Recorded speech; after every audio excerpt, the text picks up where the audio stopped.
आज मी सई आंबेकर, पुणे, महाराष्ट्र येथून अध्याय 7 यामधील तुम्हाला एक प्रसंग सांगणार आहे.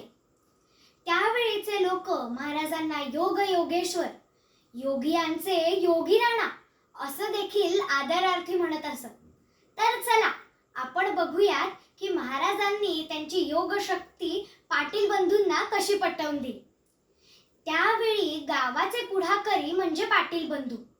त्या 6 बंधूंपैकी हरिपाटलाला महाराजांच्या शक्तीवर कुस्तीच्याच प्रसंगातून विश्वास बसलेला, त्यामुळे तो त्यांना आदर देऊ लागला होता.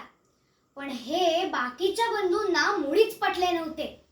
ते त्याला म्हणायचे, अरे वेड्या, तू पाटलांच्या घरात जन्म घेतलास.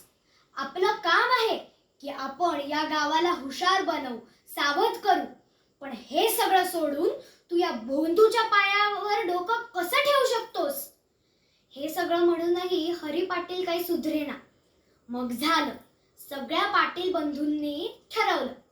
ते म्हणाले, तू जर का म्हणतोयस की हा शक्तिमान योगी आहे ते, तर आपण आता बघूच. आपण ह्याची परीक्षा घ्यायची. शेवटी सोन्याला पण त्याची पात्रता आगीत जाऊन सिद्ध करावीच लागते. असं ठरल्याबरोबर पाटील बंधूंनी महाराजांची परीक्षा घ्यायची ठरवली. आणि मग ते सगळे एक उसाची मोळी घेऊन मारुतीच्या मंदिरात पोहोचले. मंदिरात आल्यावर त्यांनी महाराजांना त्यांची अट सांगितली. हे बघा, आम्ही या उसाच्या काड्यांनी तुमच्या शरीरावर जोरदार वार करू. जर का या वारांचे वळ तुमच्या शरीरावर उठले नाही, तर आम्ही विश्वास ठेवू की तुम्ही खरोखरच एक थोर योगी आहात. तुम्हाला आमची अट मान्य आहे का? महाराज आपले बिनधास्त शांतपणे बसून राहिले. त्यांनी काहीच उत्तर दिलं नाही. अगदी जसं छोट्या बाळाचं बोलणं आई बाबा सोडून देतात ना, अगदी तसंच. या मौनाचे उत्तर होकारार्थीच असणार असं म्हणून पाटील बंधूंनी उसाच्या काड्या घेतल्या आणि जोरदार मारायला सुरुवात केली. हे सगळं बघितल्यावर तिकडची मंडळी, तिकडची मुलं घाबरून पळून गेली. भास्कर पाटील मात्र एका कोपऱ्यात उभं राहून हे सगळं बघत होता. तो त्यांना समजवायचा प्रयत्न करत होता. हे बघा, तुम्हाला जर का महाराज योगी वाटत नसतील तर हा विषय इथेच सोडून द्या. परंतु महाराजांना अशा पद्धतीने मारणे योग्य नव्हे. पण पाटील बंधू कोणाचं ऐकतायत? त्यांनी मारणं चालूच ठेवलं. ते म्हटले, तुला जर का या प्रसंगात सहभागी व्हायचं नसेल तर तू शांतपणे त्या कोपऱ्यात जाऊन उभा राहा.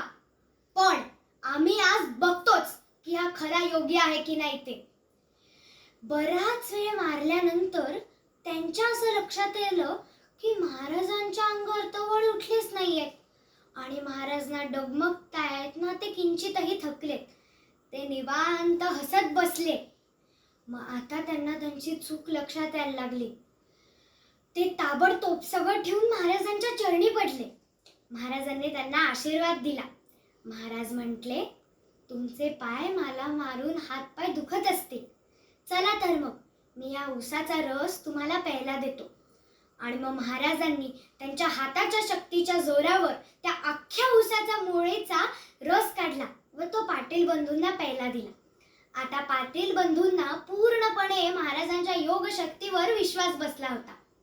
चला तर मग या प्रसंगातून आपण हे शिकतो की योगामुळे प्राप्त केलेली ताकद कायम आपल्या सोबत राहते. तर आपणही आता योगाचा अभ्यास लवकरात लवकर सुरू करूया. धन्यवाद.